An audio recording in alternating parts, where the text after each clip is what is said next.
Drink the Nation is a podcast for thoughtful, informed adults, preferably with a pour in hand. The views and opinions expressed on the show are those of the hosts and guests only and do not reflect the views of any employers, institutions, licensing boards, government agencies, bourbon distilleries, or family members, especially our family members. They've asked us to be very clear about that.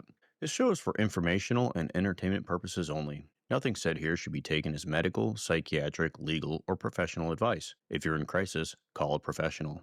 If you're mad at something we said, we suggest journaling or emailing us with civility. We're here to challenge ideas, not diagnose strangers. We're clinicians, not your clinicians, and we have the bourbon to prove it. Let's go.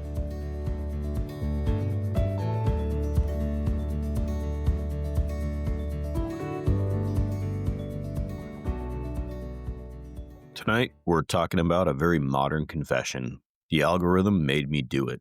Not because your phone is sentient or evil, but because it's exquisitely tuned to what already lives in your head and gut. Your feed isn't a therapist. It's a slot machine with a PhD in you. It learns your spikes, anger, fear, curiosity, validation, and pays you in tiny hits of maybe the next one. That's dopamine and variable reward doing their thing. And once the hook is in, the psychology kicks hard. We project. They're the liars, not me. We split. Good tribe, bad tribe, no gray. We dodge cognitive dissonance. When facts bump our identity, we move the goalposts instead of our beliefs. Do it together at speed, and you can get mass delusions. Shared stories that feel truer than reality because they fit the feelings. That's how curated reality becomes civic reality. Neighbors stop sharing facts. Candidates make micro promises to micro audiences. Accountability fog rolls in. We start governing from inside the feed. Quick reality check. Humans have panicked about every new medium since Plato whined that writing would ruin memory. Printing press, radio, TV, video games, we adapted. So this isn't a doom sermon, it's a practical one. Put seatbelts on our dopamine and guardrails on our feeds and get our agency back. Pour something, take a breath, and let's do this. This is Shrink the Nation. The algorithm made me do it. Curated realities and the American experiment. I'm David. I'm a board-certified psychiatrist, and tonight I'm pouring a Basil Hayden, which is a lovely little bourbon. Robbie Mash Bill, 63% corn, 27% rye, 10% malted barley, which is the high rye bourbon mash bill, the official corporate wording, high rye. They avoid the numbers. That's cute, but not useful. So 27% rye. A little more sharp than the weeded ones that I enjoy, but hey, it's Basil Hayden, so we'll forgive. So Basil Hayden's made by Jim Beam Distilleries. It's Jim Beam in a different section of their warehouse. Although it is aged a little longer, it gives it a little smoother character for a high rye. Why do you got to rain on my parade, man? Yeah. Somebody's got to shit in the pie, don't they? Yes. Yeah. It's got an interesting bottle, though. You're paying for the bottle. I'm doing Jim Beam Black Label, which is my old-timey go-to. Has the identical mash bill, actually, because it's the same thing. It's just, yours is aged a little longer, though.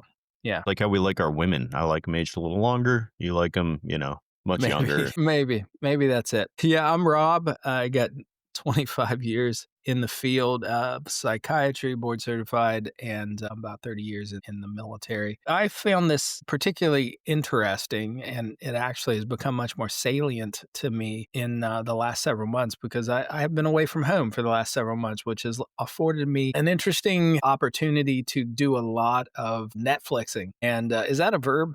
Netflixing? I think Netflix and chill is a verb, but I imagine that your spouse would be very unhappy to find you Netflix and chilling. Although I guess you could be doing it by yourself, but that's a different story altogether. It's the Netflix component of that. But what has killed me as I've been engaged in it is that it's like they took a restraining order out on Surprise because I watch one documentary on like Flemish bowstring making. And now all I get is documentaries. All they recommend is documentaries on like primitive weaponry. I love when they ask me, are you still watching? Like they have no concept that I've not even blinked in 4 hours, much less moved. But it does strike at their ability to observe what I'm doing, when I'm doing it, and then make some predictions that help keep me engaged and watching much longer than I probably would have otherwise. It's made me think about how much of our online behavior is being controlled. Tonight, we're going to be hitting a couple of lanes, why the feed feels addictive, and then how they supercharge projection splitting,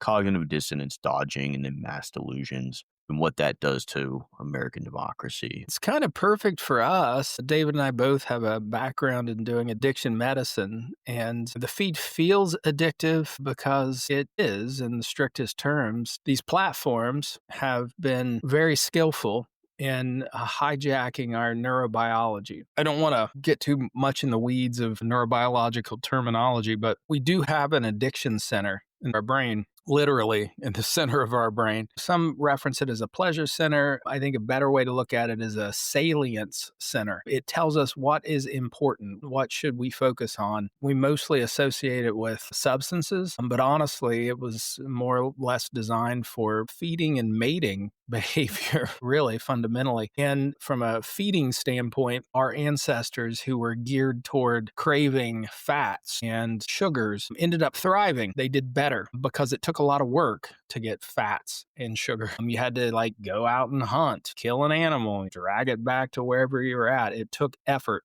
And if we had got the same pleasure from just grabbing handfuls of grass off the ground and shoving them in our mouth, then why would we have put the effort into hunting? Well, we didn't. It's more pleasurable to eat those sorts of things for most people. The modern world, even though we're geared toward wanting fats and carbohydrates at a certain percentage, the problem is we were not designed to have a McDonald's on every corner. Much of human history has been about fear of starvation. We are now at an interesting inflection point in which it's the opposite, that it's overconsumption, obesity that's killing us. Very similarly with modern technology, social media, our attention span was not designed to necessarily deal with what these companies have struck on and how they can grab our attention and how they know to present it in a certain way that provides that dopamine hit. There's a reward factor in the way they present this information. I watch my kiddos, and any time that they're uncomfortable, anytime that they're bored, anytime that they're a little anxious, where does their hand go? It goes to their phone, they pull it up, and they start scrolling to calm themselves down because it's a soothing mechanism for them. It might as well be a crack pipe in their pocket. The problem is that it is so accessible all the time, the touch of a finger. How much of it is soothing anxiety from external sources, and how much of it do we think is the withdrawal from the technology? And it's probably a mixture of both. Dopamine hit, the reward pathway, the pleasure center, the nucleus accumbens is particularly triggered by dopamine. When you do something that is rewarding, you release dopamine, and that feels good. And that's a signal to keep doing it. But just like substances, when you don't have it, then you're not getting the dopamine hit anymore. Therein lies withdrawal. Now, there's some physiological withdrawal from the substances, but there's also that lack of incoming dopamine in that nucleus accumbens. And so how much of the soothing that's happening with all of our kiddos, and hell, a lot of us, let's be honest, is coming from an external source. Like, I'm feeling anxious about whatever is happening, so I reach for my phone to calm me down, versus how much of it is I'm just reaching for my phone to calm me down because I just haven't looked at my phone for a while. It's a good question, and I unfortunately don't have an answer for you, but at this particular juncture, we really don't have a diagnosis that incorporates the phones or social media or anything like that from a diagnostic standpoint. So no official diagnosis, but certainly just as a human, I mean, I don't do social media, but I know I probably scroll through my news feed way more than I really need to because, as it turns out, news does not happen as quickly as I'm checking it 4 times an hour or whatever the case may be. So I know personally I'm drawn to it just when I'm separated from it for a while. And I certainly do see that in my kids as well. And I imagine our tens of listeners can identify with this, that when they're separated away from their phone for a bit, that need to check messages, their social media feeds is there. You feel it at your core. It's not just curiosity driving it. Do you ever experience, I like to call it the Judd Apatow effect. I'll explain it, but really it's just tolerance. It's just the ability to learn to tolerate things. You know who Judd Apatow is? He's a director who directs a ton of movies.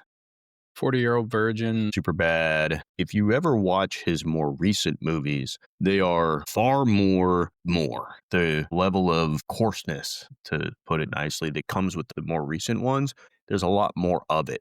But if you were to start out watching his earlier movies, there's not as much. And so if you watch them one by one in order, you kind of learn to tolerate that coarseness to where you need more of it to get more laughter out of it. But I think if somebody were to have never seen any of them and watch the most recent one, they might be way overstimulated. It's like you need that constant exposure to the insanity that is our reality right now to be able to really fully tolerate it, or even to make it just not stimulate as much. It really blunts it. That is the saturation of your nucleus accumbens. You keep getting those dopamine hits, but once they're fully saturated, you really don't take as much from it. If you're to step away from your news for that week and then come back, you're like, holy shit, what is happening? The world's burning. Holy shit. Yeah. Part of that is just the way that news is written. If you read the same articles on something like the Boring app, it really just doesn't hit. It's just giving you the news. There is a tendency, and we can call it the Judd Apatow effect. We could call it the Star Wars effect, but anything that is successful has a tendency to then play up the elements that they were successful with. And then they amplify those. You follow a movie series or you follow Happy Days. There's a great example here. Jump the Shark. Play up what is successful and you get to the point where you're a caricature. The difference is social media actually magnifies this significantly because the time scale gets shrunk. Usually the story with content creators is that when they get started, they're just throwing stuff against the wall. Sports, movies, I do this, I do that. And then something that they say starts getting likes, at which point they focus in on that more and more and more. They magnify. Before you know it, they have become a caricature of what they started out to be. And that is probably very human. Has always existed. The difference is the time scale and the amplitude that is available now because of social media platforms. We do the same thing with education. High school, you kind of learn everything. If you do end up going to college, you have to take your general education, and then hopefully something becomes really salient to you, and then you start finding your major. For those of us in medicine, we do the exact same thing there. We go to med school and we're just learning everything, and then hopefully something just kind of hits our excitement and we say, oh, this is the thing I want to do. For those of us who are fortunate, something that we actually want to do. For those of us who were just chasing money, it's usually dermatology. And then we just learn all about that thing because we're interested. There are a lot of parallels. This is a human behavior, but supercharged now within the social media environment and living within our feeds. Yeah. Ultra processed. Ultra processed to the point that the question is, at what point was it real? Yeah. Is there any reality to it? With processed food, you have theoretically starts out as food and then it's safe enough to eat. But if it's grown in a lab and was never something that we would have eaten to begin with, that's ultra processed. That's the difference between telling a fantastical story to your friend from an experience you had and what social media has become. So there are two elements here I think are salient to us as humans. Part of it is the neurobiology and then part of it is the psychology. The neurobiology we've touched on, but there is a psychological piece. These platforms have been masterful in tweaking the neurobiology and certainly getting at how they stimulate this dump of dopamine for us. There is another element, which is the psychological side of it. Ultimately, what we'll end up talking about is how this model ends up creating echo chambers for us. The way it happens, not only are we drawn to it, we end up self-creating using their algorithm, an echo chamber. And those echo chambers are based on projection. I can't tolerate something that's within me. So whether it be fear or aggression or bias, so I paste it out on the world, on someone else. I'm not corrupt. They are corrupt. We have this tendency to project splitting, which is black and white thinking. It is very difficult to tolerate nuance as a human being. All the shades of gray are hard to sit with. Much easier to see the world in blacks and whites, goods and bads, us and them. In our social media feeds, the rabbit holes we end up going down end up supporting that splitting. We have talked about this in the past, cognitive dissonance, the coming to understand that an idea you hold, that there is evidence that conflicts with it, or that a behavior that you're engaged in conflicts with a value that you hold. We want to avoid that. Ultimately, humans in a very amoeba-like way will drift away from negative stimuli. Anything that makes us feel anxious or feel concerned or upset, we are going to try to avoid. And in our social media feeds, we will avoid the things that cause cognitive dissonance. And then there's mass delusion. This is a socially reinforced shared false belief. It feels true because it's beloved, it's repeated, it's identity confirming, but not that it's actually true. These things end up resulting in us curating and the algorithm, working with the platform's background algorithm, which is identifying what do we linger on, what do we click, what draws our attention. We end up behaving in a way based on projection splitting, avoidance of cognitive dissonance, and supporting this sort of mass delusion, which creates these micro echo chambers, very highly curated online environment for us that can be very problematic in the long term. Essentially, if it's something that triggers an emotional response, you're much more likely to stick with it. It's renting space in your brain. You feel like you have to keep participating, going back for dopamine hits or just reaffirming your own identity through this feed. It's your own little slot machine in your pocket, and the payouts are likes. So those are the psychological concepts we talk about with it. This is the utterly fascinating thing. Think about Facebook, Twitter, Instagram, TikTok, at least based on my research. I don't use TikTok, I have to admit.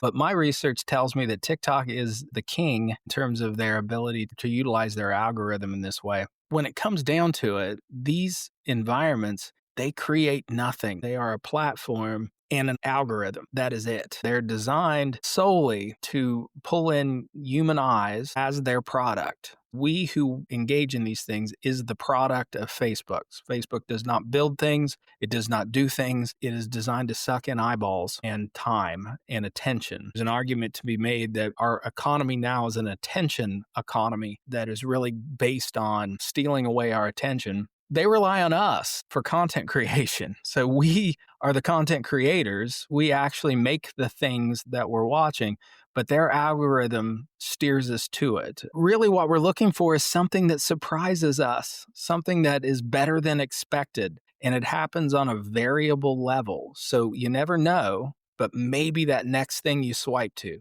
might be that thing that makes you giggle, laugh, feel smarter than other people. With my kids, they really dig it when there's a meme or a thing that they get that no one else gets. It really drives them and makes them feel special. And that's what we're looking for. And that's how they capture us and how they grab us and why we keep coming back, because we just want that feeling that it gives us, or we never can predict it, but we think maybe the next swipe, the next thing in the feed is going to be the thing that captures our attention. Very much taps in the dopamine reward system as far as the better than expected surprise. So it's a classic variable ratio reinforcement, which is what slot machines operate off of. But every once in a while, you get that really good hit. It's got to be random and it has to hit. You have to hit. Otherwise, people won't do it. But social media has taken that and they've distilled it into no action on your part. It's just a scroll. Just keep scrolling. Yeah. Reward those who make the content that people are getting the hits from by bringing more people to it. That's the magic of the algorithm. TikTok being the king of this, and you not being on TikTok, probably good. I think it might be too much for you. My old heart couldn't take it. Yeah. I'd lose my co-host here. Yeah. It'd just be Robbie looking at Flemish bow making little. I've given away my old manhood by the fact that I was looking at Flemish bowstring making. Yeah. Yeah, you can make it jig. It's magical. It's truly magical. I know what's going to happen as soon as you get home. What TikTok does is they break down the elements of each video. They categorize each into its individual components. and they have all the different pieces. Just fine tune your algorithm based upon the things that you're more likely to look at until you're just looking at stuff that you like. It's brilliant and diabolical, and it works. It works really well because it plays off of our neurobiology and our psychology. Absolutely. It's a double hit. Classic variable ratio reinforcement builds habits faster than anything. For the tens of listeners who might be interested in psychological studies, so addiction medicine, they've done so many interesting studies looking at poor rats. I cannot even imagine the number of rats that have been addicted to random substances in the name of science. But so they looked at rats who had these levers that they could pull, and you got food, and levers that you could pull, and you got cocaine. And surprise, surprise, rats would pull the lever with the cocaine, and they'd actually pull the lever for the cocaine on the one that was variable. So if every time they pulled it, they got cocaine, they didn't pull it as much. But if it was a variable reward, so they could not predict when they would get the cocaine, they would pull the lever much, much more. And that's kind of what we're doing. So, you might go to Facebook 10 times a day. You might go to Facebook more than that. I don't know what the average person, how many ever times you go to Facebook, you're going to Facebook because you're looking for that juicy stuff, the arguments, the fights, the things that happen that really are engaging and that you can screenshot and send to your buddies and talk about. Most of the time you don't get that. It just doesn't happen. But every once in a while, you hit the mother lode. And that variability is what keeps you coming back and why you check it 20 or 40 times a day. Well, it really does tap into, again, our neurobiology, hitting a different pathway. So you have these thumbnails, you have the autoplay, and those are cues to our brain that trigger a craving to keep going. And what that does is it lights up the two pathways that we spoke about. You didn't say the word amygdala, but it lights up our reward pathway, the nucleus accumbens, and it lights up our salience pathway, the amygdala. It gives us actual physiologic craving to keep scrolling, find the next thing. Your prefrontal cortex, the front part of your brain, it's the part of your brain that we have, some other mammals have, and really nothing else. It's what allows us to think about thinking. It's what sets us apart. That and our thumbs is really what has made us the most successful. It's what has made us the most successful creatures on the planet. The phone has now become a distinguishing characteristic for humanity. So for our tens of listeners, as you listen to this right now, it is your prefrontal cortex that is the you think of at this moment. All the other stuff, all the other underlying mechanisms that are below the surface are the things like when you're driving your car, you don't think about the alternator, you don't think about the pistons, you just think about the car and it getting you from point A to point B. But right now, you're thinking about and using your prefrontal cortex. Everything else that actually drives you, motivates you, creates the emotions and the feelings that end up affecting your choices are filtered through that prefrontal cortex. And the problem with this is that when your nucleus accumbens, the pleasure center or the salient center of the brain is perpetually stimulated, it ends up exhausting the prefrontal cortex. So we stop thinking, start just acting. Exactly. The prefrontal cortex is the brakes of the brain in a lot of these situations. And when we're just so tired, especially late in the day, when we are stressed out, anxious, sleep deprived, laying there in bed, looking at Facebook, TikTok, or Instagram, just scrolling, our prefrontal cortex is no longer in its own right state of mind. It is your mind, but is not in the right state of mind to say, okay, stop. For the love of God, stop. I want to go to bed. And you just keep going. Absolutely. I think everybody who's listening to this has had that experience where they tell themselves, oh my God, I have to quit this. I have to stop. That they're totally in autopilot and an hour and a half's gone by because they are not critically thinking any longer. They're stuck in a loop and they actually have to exert energy to stop it. It's a surprising experience when you realize I just went down the rabbit hole for an hour and a half and really could not tell you what I've done. There was no thought associated with it. I was just responding to stimuli. And there's another neurobiological concept that plays into this as well that even I just learned about, or at least the name of it, but the Zeigarnik effect, that our brains really hate open loops. So whenever there's cliffhangers or an infinite scroll, there's just no end in sight. Got to get to the bottom. There's an itch. Yeah, I got to keep going. If you're reading in bed there's an end to the book. And so you might be tempted to put it down because there's an end to the chapter. I'm going to read until the end of this chapter. And then I feel like I can close it out and set it down. When you're looking at Instagram, Facebook, or TikTok, it just keeps going. And your brain hates that.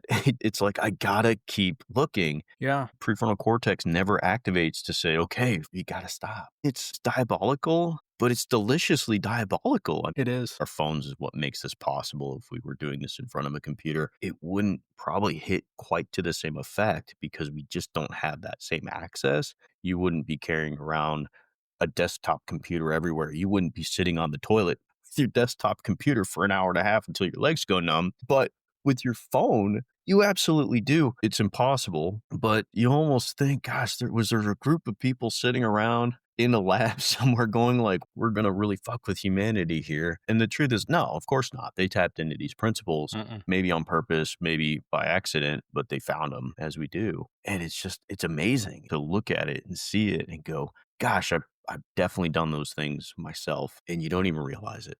And I'm assuming that our tens of listeners can most likely relate. At minimum, they know somebody in their household. If every single listener couldn't absolutely identify with this, I would be stunned. Because as much as I've made a conscious effort to avoid social media, TikTok, Instagram, Facebook, I absolutely have had the experience. It's one of the reasons why I stopped using them, actually. I had no ability to control it. Social media platforms make it easier. They have tapped into this. The reason that they're able to be so successful at it, I believe, is because their content that is available is just unlimited because it's being created by the users. So it's just a constant barrage. And the hits only need to be seconds long.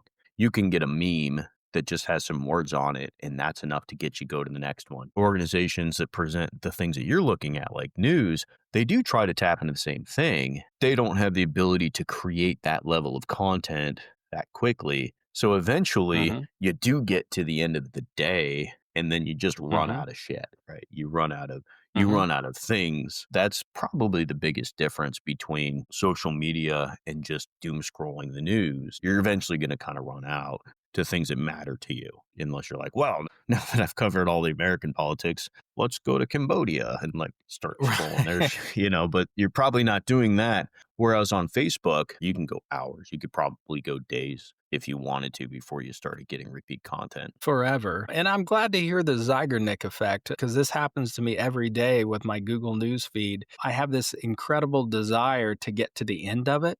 Thankfully, there is an end. It's an end, but it's ridiculously long. And I have to get through a lot of things. And with Google, I made a mistake. So I try to engage with my kids on the level or the things that they enjoy. So I've made the mistake of clicking. You're like the Steve Buscemi meme. You're like backwards hat and your skateboard. Pretty much. Hello, fellow young people. Yeah, it's totally an affectation. But superheroes, actually, they're growing out of them. So I need to really work on my newsfeed. But I've clicked on too many superhero related things. So I get this inordinate number of superhero things. And what's fascinating is that, they are creating content. So there's a limit to what they can make up, I guess. But the way they phrase the link becomes ever increasingly more inflammatory. Batman is dead. And you think, oh, this is about the latest movie or whatever. And you click it and it turns out it's some like old comic book from 40 years ago, completely unrelated, but they know how to grab your attention and adjust those links so that you do click them. And once you click them, the system knows what gets your attention, and then it feeds you more and more and more of it. Well, there's the anecdote that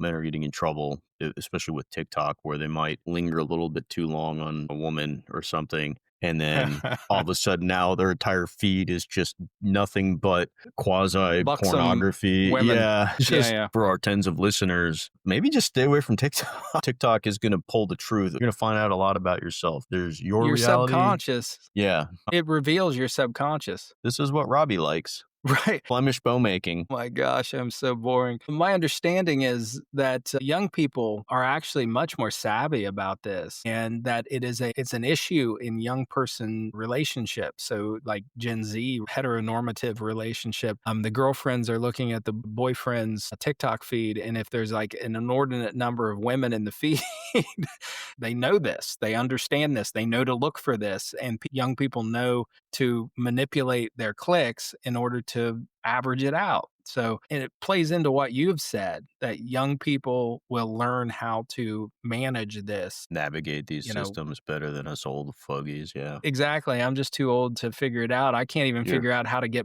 Flemish bowstring making off my feed. your spouse comes to you one day with a bow. We need to talk, Robbie. We need to talk. Exactly. I think you've got a problem. I think there's a problem here. All right.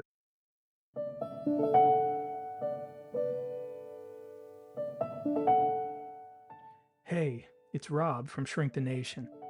As my friend David so eloquently states at the beginning of the show, we are clinicians, but we're not your clinician. We love to joke around and dive into the tough topics, but there's something really important we need to say. If you're struggling with your mental health or facing substance use issues, we want you to know you're not alone. We have dedicated our professional careers to mental health, and we care deeply about it. It's okay to ask for help. Reaching out to a professional in your area could be the first step toward feeling better. Don't wait. There's support out there, and it works. Please take that first step. We want you to be well. Now let's get back to the show. Oh, and don't tell David I said he was eloquent. He'll be insufferable.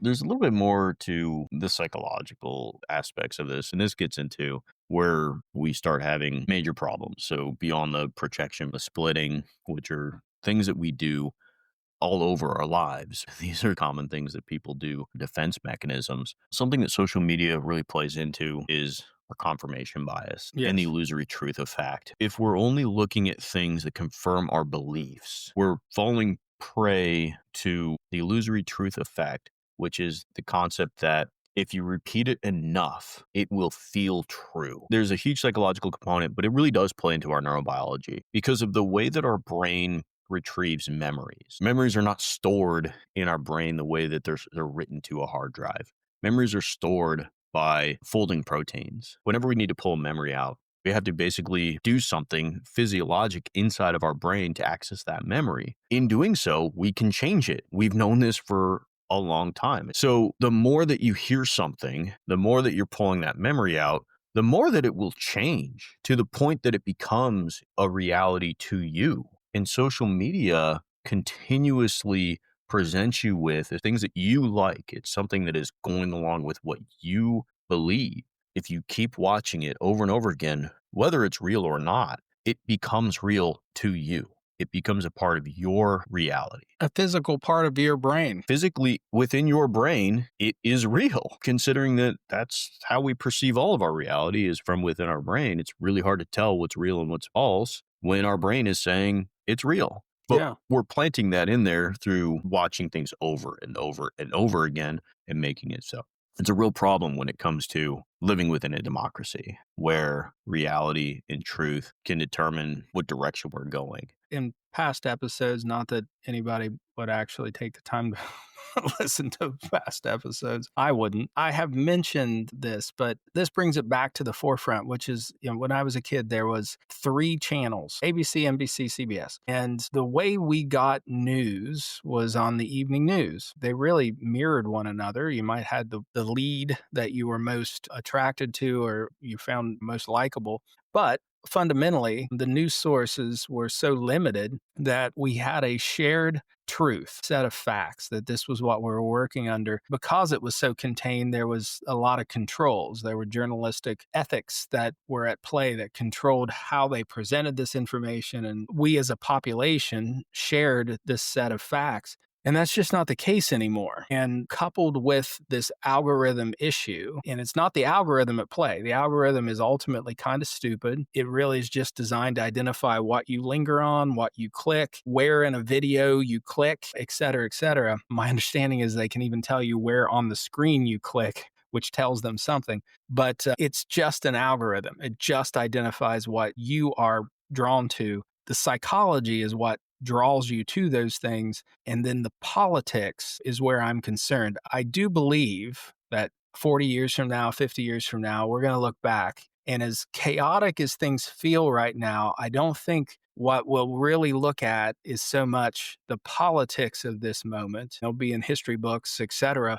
But what I think we'll look back on and really think a lot about, well, I won't because I'll be dead, but what future people will look back on and consider is that this was the moment in time in which technology outpaced humans' ability to manage the information. And it is stretching us, but we no longer have a shared set of facts. Everyone has an algorithmically individualized set of facts. And for a democracy, that is a problem. That is a significant issue, and it allows our politicians to micro-target individuals and make individualistic promises and tailor the narrative in a very individualized way that fits with an individual's psychology that skews this shared sense of reality. When you micro tailor your promises, it's really fascinating because when you can speak so clearly to one group about one thing that matters so much to them, they're so much more willing to ignore the fact that you're doing the same thing to so many other groups. And maybe even your messaging is contradictory across the board because you're so enamored by this one message that you're willing to forgive all the rest, even though that same person is doing it to this group and then to this group, and there's nothing that really truly overlaps. The nature of these echo chambers, you may not even identify that, the conflicted narratives, because you never get to see an alternative narrative. Great case in point. Yeah, wonderful point there. When you're subscribed to your version of reality, that's all you're going to get. The fact that people are figuring out that all they have to do is tap into your version of reality enough to hit you and then move on to the next person and the next person. But you're right. Yeah, you've walled yourself off to the reality. Let me ask you a question. I'm curious about this. What we're finding is that people are increasingly distrustful of traditional media sources, which fascinates me because traditional media sources have certain guardrails and journalistic ethics codes which help to ensure what they're presenting us is accurate. Cable news ended up altering that, and the influx of commentary and opinion pieces that are woven into the actual news has started to change things right around, into the 1990s, beginning of the 2000s. So it changed, but in general, people distrust traditional news, but they have an inordinate amount of trust for social media, new media driven news that is inherently untrustworthy. So is this narrative of don't trust the traditional news, is that these content generators creating this narrative in order to for their own financial gain? I think yes, but there's a thing that happens often, all the time. I've been seeing this occur for the last decade at least, but this is definitely something that's been going on more and more. There's this thing that politicians do where they will make statements that have two ideas built into them. One of the ideas is going to be considered much more controversial than the other. And within a sentence, what will happen is your brain will hear two things, but it will accept one of them as truth because you jump immediately to the more controversial of the two and try to debate that piece without getting down to the fact that you just accepted something that wasn't real. It's a really interesting thing that I've seen happen a lot. It'll be a sentence like, you can't trust legacy media. All they do is tell you lies. I'm going to get rid of all taxes. and there's never going to be taxes ever again. And you immediately jump to the idea that, well, come on, man, you can't possibly get rid of taxes. And your brain skips over the fact that they've just planted something into it, and you accept that as truth. You can't trust the legacy media, and you keep hearing it over and over again until that becomes real. But you just never challenged that because you were so focused on the other piece. And I hear that all the time coming from politicians. Yeah. I wish I could say it was intentional. Maybe some people are very, very savvy, but you see this happen constantly. It's one of these things where if you look at the sentence written out and you read it and you circle what's not real, it stopped jumping straight to the controversial thing. We'd probably spot it more often and you start challenging those things, but you're accepting it as fact, as truth. That's like a Sesame Street level exercise. Which one of these things is not like the other? But they're both not true, right? Like, what's not real in the sentence? Well, everything except for is of the, that. Yeah. The prepositions are fine. Conjunction junction is fine, Yeah. but Yeah. Well, and therein lies the problem. So when we think about tribalism, it's not that tribalism has not always existed. It certainly has. We've always had a two-party system, but it has escalated, and it really did start, and I couldn't tell you, I think it was 89 when CNN came online, when the cable news revolution happened. But the sense of tribalism has escalated. It escalated in the 90s. It further escalated in the 2000s. And I think it has further escalated in the teens and the 20s with social media. And this distrust, people that I respect and care about will say, I just don't trust anything that I hear. There's a profound problem in that if you can't trust what's being said, then how can we ever have a shared sense of what reality is? And because of the mechanisms of the repetition that ends up dictating what we feel, and it is an emotional experience more than a factual experience, what we feel to be true, social media is going to win every time. And this plays into the death of shame, actually, that politicians do not have to be held accountable because all they have to do is blame legacy media. And they're the ones that actually are designed to hold them accountable. In the social media world, people are so entrenched in their echo chambers, they're not going to see an alternative narrative. We can't rely on social media to fact check. Well, what's fascinating to me is that people will say you can't trust anything these days and then present facts, air quotes, from social media. They're saying, I don't trust anybody. I don't trust any source. And that's not true. That's just not true. They're saying that. What they're saying is, I'm only going to trust things that I believe to be true. I'm only going to trust sources that make me feel good. And we all do that in some ways. We're all capable because social media is so damn good at getting at our feels, showing you what you want to see and changing your sense of reality to believe that that's what's happening when it isn't what's happening. It's just what you're happy enough to see. It's what you're glad to look at. But when you keep telling yourself, I don't trust any source of news, that's not true. You absolutely do. You just don't trust the ones that might be telling you something that don't feel good and don't align with your values. I agree. The legacy media, the old news, that was the most important thing to keep politicians in check, to help us just have that sense of reality. That's why I like these apps that strip out the bias, because then you get really innocuous, this is what happened. Now, it is boring because you have to spin it yourself and decide what's good and bad. A really interesting case example is when you see a news story about a politician, they don't say whether they're a Democrat or Republican, and then you're not sure how to feel about the news story. They're like, fuck this guy. And then later in the article, it's like, well, he's a Republican. You're like, I mean, he's a great dude, though. And I'm sorry that happened, right? Or you're like, oh, this is the worst thing that could ever happen. What a horrible situation. Well, he's a Democrat. And you're like, oh, well, but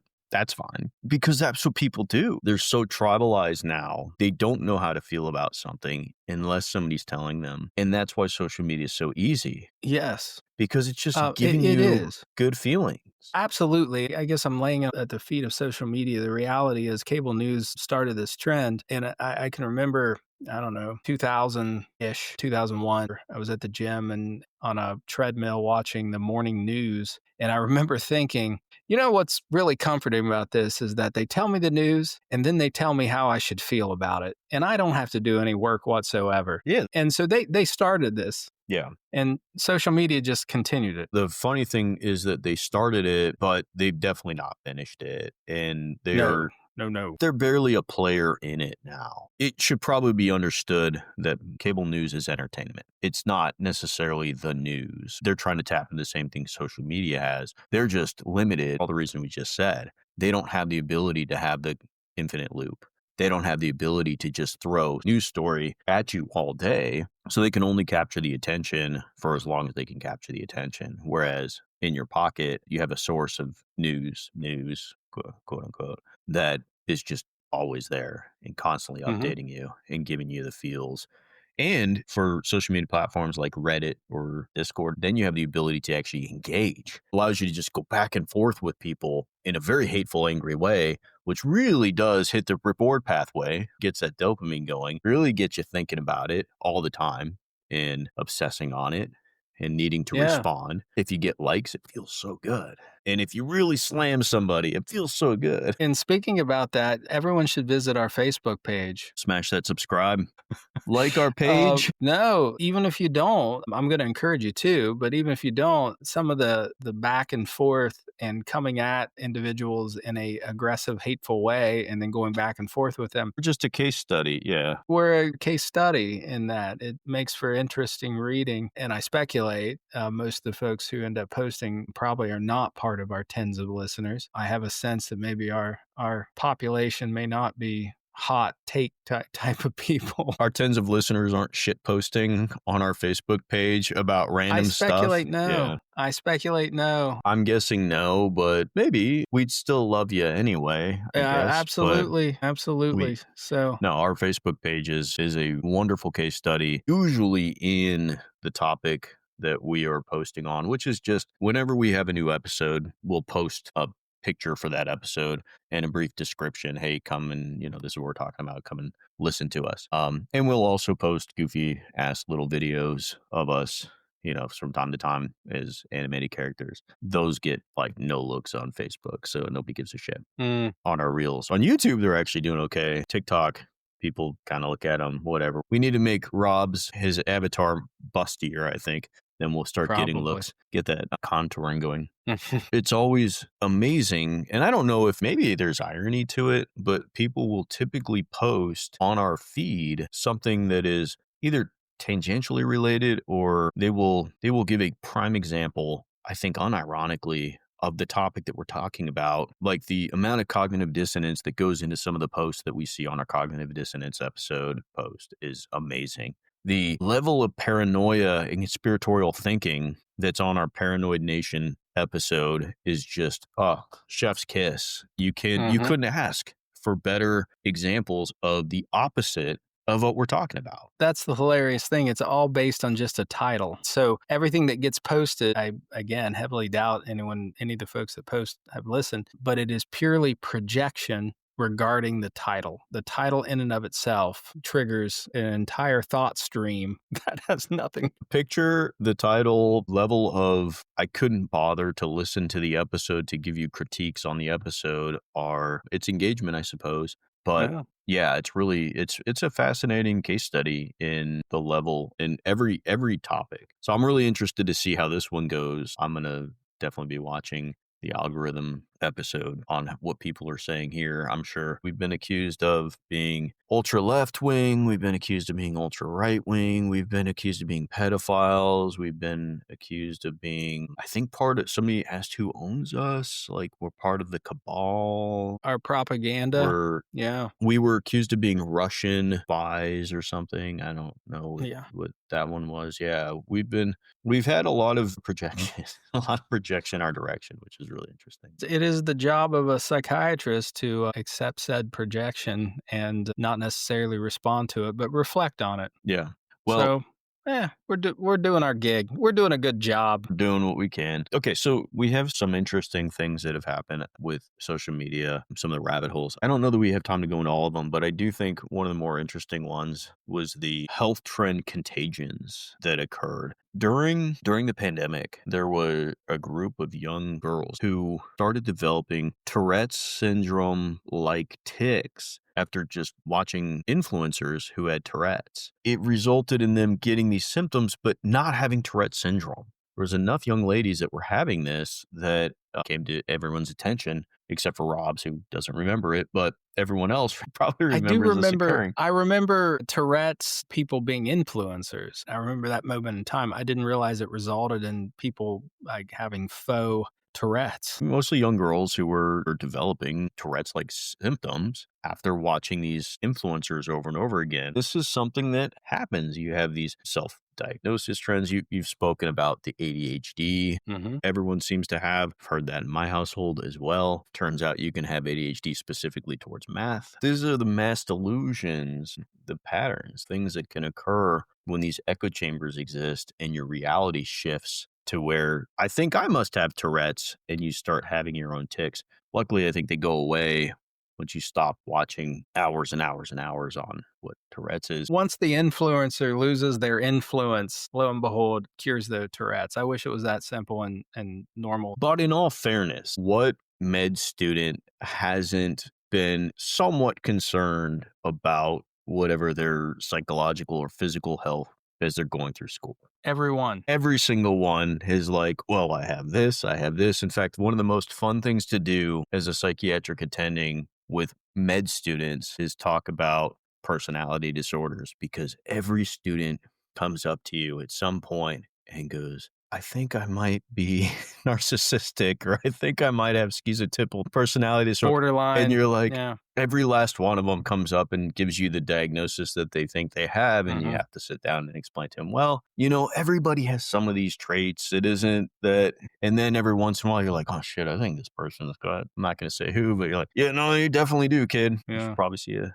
I worked with a resident once who had such an obvious personality disorder. And then I did a podcast with him. I was flipping you off before you closed out your hilarious joke. It's all right. Robbie still thinks I post these to the internet. It's funny. It's his level of narcissism. It's funny because it's true. Yeah. So, I mean, I guess that's a extreme of the illusory truth effect, is that when you see something over and over and over again, you internalize it. And whether you internalize it as a truth or you internalize it as a condition, it happens. Fundamentally, we're not designed for what we expose ourselves to. And that's the modern world in general. We were not designed for fast food on every corner. We were not designed for alcohol at every potential place that you go. We were not designed for shopping.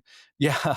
Cheers. Shopping malls and online shopping and online gambling. Historically, for humans, there were a great deal of barriers that were between us and our addictive behaviors. And the problem now is the barriers have dissolved almost completely. And that's the struggle we're at. All right. So we've been spending most of this episode, in fact, all of it, really bashing on technology, social media. Every medium has gotten blamed for the apocalypse at some point. Writing, surprisingly, Plato said it ruins memory. Printing press was all hearsay. Novels, when they came out, people were concerned there'd be a reading mania. Radio, cinema, they thought that was going to contribute to more delinquency. In the 1950s, there was a panic about comics. People were convinced that television was going to absolutely ruin all of us. It was the boob tube. We were just going to be sitting in front of it doing nothing else. Drooling. Video games were going to cause nothing but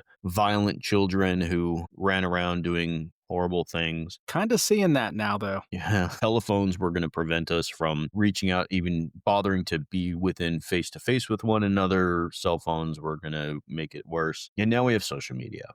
So we've adapted our norms and our designs for all of these things. We have libraries. We have rating systems. We have parental controls. We're the ones who bring the bias. The humans are. Technology didn't invent it.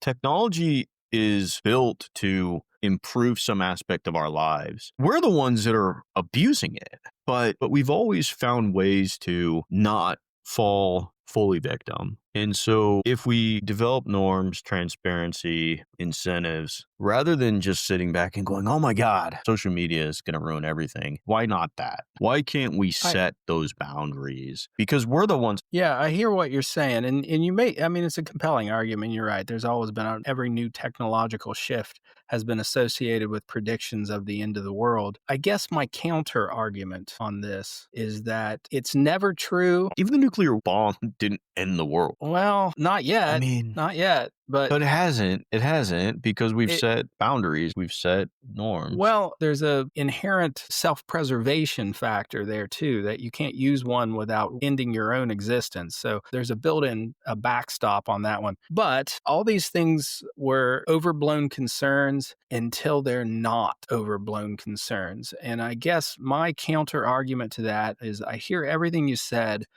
I still feel like you're full of shit. Is that ultimately, I think that we have just simply reached a point where the technology is beyond our ability to control it. And I think this is the point we're at. We're at this inflection point where technology has advanced to the point that humans no longer have the control. You're right. There is potential for putting some strictures on this. But I think it's the Pandora's box that's been opened that we just can't put it back. The incentives just don't exist, and it's beyond us at this point. So I do think that, and maybe it's because I'm an old guy and staring down the end of my existence and wondering about the generations to come and the world that I'm leaving behind. But I don't think this one's controllable. You've been around for a long time, a couple I have. hundred Well, years at least. Salem witch trials. Yeah. So at Trials least right up to the present. 1690s.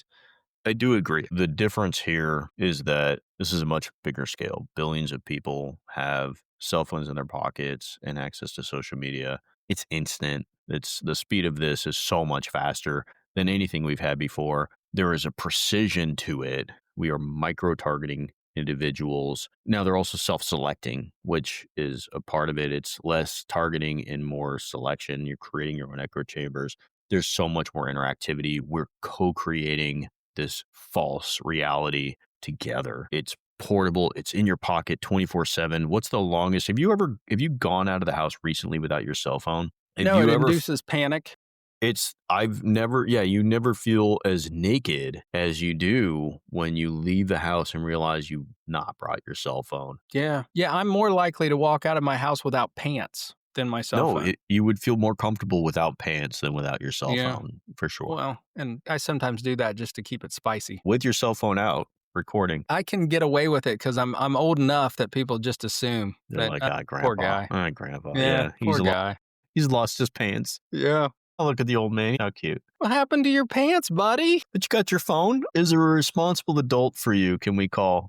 Where's your life alert? Exactly. Just for everyone's awareness, Rob doesn't have a smartphone. He has a jitterbug. I do. The big numbers help. Yep. Big numbers. 3 buttons. Mm-hmm. We've industrialized these defense mechanisms, the projection, the splitting, the cognitive dissonance, and the business model for them is rewarding outrage. We're basically selling out ourselves. I've said this before. If you pay nothing for something, you're the product. Everybody who is using social media is 100% the product. Your attention. The horse is out of the barn.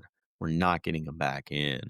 So we got to change something. And I don't know that I'm smart enough to know what that is. I can tell you that we've had things that worked in the past that made technology not ruin society. We've introduced seatbelts. We introduced speed limits. I think having more transparency to social media, understanding the algorithm, understanding what you're getting yourself into, understanding how they're making their money, and having them be more open about that would be helpful. I'm just saying we could blame social media all day. Absolutely. Matter of fact, I love it. I love to blame social media. The problem here is that it doesn't fix anything. To point blame and say it's social media's fault when we're the ones doing it.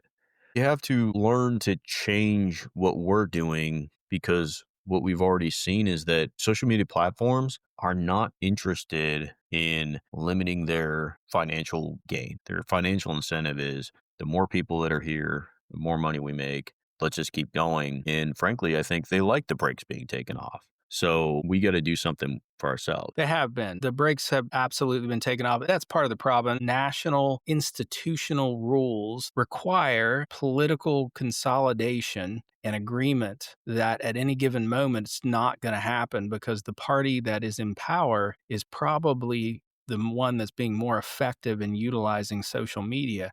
So there's no interest on their part to implement these things. And then when you are not in power, all of a sudden you have an interest in implementing some controls and then it flip-flops. It creates a challenging scenario. Yeah. Let's talk some actual prescriptions. Okay. Prescriptions. I'll go first. As I just alluded to, I think this is a massive problem. I think it's bigger than us as individuals. Not to say we can't respond on an individual level, but on a societal level, I do think government involvement is required. And I think there are some rules that need to be implemented on these social media platforms. And I think at very minimum, the algorithm needs to be known to us. So I can go buy a Twinkie and I can tell you everything in that Twinkie. Now, I may not be able to read the words or actually know what the materials in the ultra processed Twinkie is, but they have to tell me what I'm consuming. And I think these organizations really need to be transparent as to what their algorithm is doing, what they are tracking, and how they are identifying our likes and dislikes. So that's a societal one. It's probably, I mean, it's a serious one. It's also probably ridiculous. Probably silly. All right. On the individual level, we got to turn off autoplay. We got to put our brakes on ourselves, understand everything that we just said. If you understood anything that we just said, but know thyself, understand the images on the screen that you're looking at is designed specifically to keep you locked up in your own attention. Take advantage of the Zeigarnik effect. Turn off the autoplay. Charge your phone outside of your room at night. Get better sleep. Let your prefrontal cortex work. You will immediately have better judgment just by getting better sleep. We tell all of our patients, it's getting to the point where you're like, you'll talk about sleep hygiene and people are like, yeah. But it's true. Stop looking at your phone right before bed. That's probably the worst time to be scrolling on TikTok, Instagram, or whatever, because you're not cognitively able to stop. And that's going to impact your sleep. It's going to be bothering your mind all night and you're just not going to function as well. So serious prescription, put the phone down. Don't look at it right before bed. Don't look at it in bed. Stop looking at social media. Turn off autoplay. Inject your own brakes. And it's probably silly because people won't do that, but they should do that. I've said in the past that fervor is the defense of uncertainty. So when you're feeling uncertain about something, a position that you take, it is often those who are the most fervent are the ones who are the most uncertain. Now, the cure for uncertainty is curiosity. And the problem with social media is that it kills curiosity because it tells you what you want to see. It tells you what to learn. It tells you what you need to know. And it's unfortunately based on what you have previously already identified that you like. My prescription on the individual level is be curious. Search out more information in a more global way and the background information rather than just what's force-fed you by social media. Take a trip to your library, crack a book, think about it in a different way, or read about the background, whatever topic that you're so absolutely convinced is accurate from social media. Also, from an individual standpoint, my last prescription is that if you are stuck on TikTok, then you must do every TikTok dance that pops up. So you have to get up and do the TikTok dance every time it comes up. And I have a sense that either we'll get much more fit and we'll cure the obesity epidemic, or people will stop watching TikTok. Or they're already doing it. Or that's already something they do for funsies. All right, so my national prescription would just be a cover charge for any shit posting, outrage posting, or anything else. So if you got all caps, bunch of exclamation points, it's going to trigger a are you sure? And you got to pay some amount. Like you can still post it, like go on, be you, but it costs something to do that. And so what we'll be left with is just shit posts from Elon Musk. He's the only one that can afford it. So, and to really maximize the cognitive dissonance after talking about social media, for our tens of listeners, go out to their social media sites of ours, smash that subscribe button, hit like, follow us. Send us a nice message. What I think we're finding is that people who listen to us definitely do not visit us on social media. And to be honest, maybe they shouldn't. We should all sort of Maybe. back off. Yeah, I would say the only reason it lives in any of my technology is because of this show. So Yeah. that is pretty much it. Thanks to everyone who stuck around and listened to us today. And we really do appreciate every last one of you, however many there are. We still have the ability to send us questions directly through our website, shrinkthenation.com. And we have our weekly newsletter. So sign up for that. Send us questions and we'll get to them. Yeah, I really dig doing the newsletter. So please sign up for it. It's a lot of fun. All right. Well, we're going to cue up that music and get on out of here and have a great week. Talk to you later.